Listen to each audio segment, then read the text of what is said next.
a few days ago, I learned about the multiplier effect. And we got given a formula in class, but I'm not sure what it really means. How does it describe the relationship exactly? So I'd like to try and break it down today with a mathematical approach. So let's consider that the government initially invested amount of money. So let's say that the total amount of money invested is I. So that equals to the initial amount invested, I0. And so what is the relationship between these two amounts? Well, of course, we know that the marginal propensity to consume is going to be needed when we're using this equation because, firstly, while the initial investment is put into the economy, people are going to spend that amount times the marginal propensity to consume.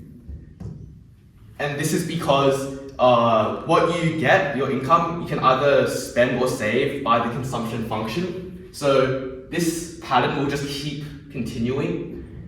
And that's what it really means to have like a ripple effect across the economy. So you have MPC, and this whole thing is times by another MPC.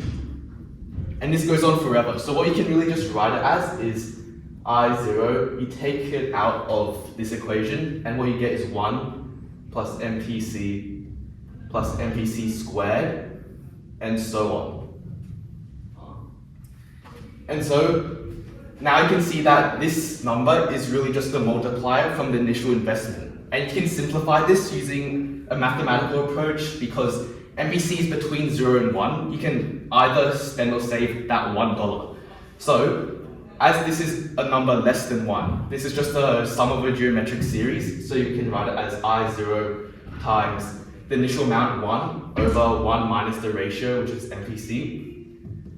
And so you can clearly see the relationship is the final investment is the initial investment times this multiplier, which is 1 over 1 minus MPC.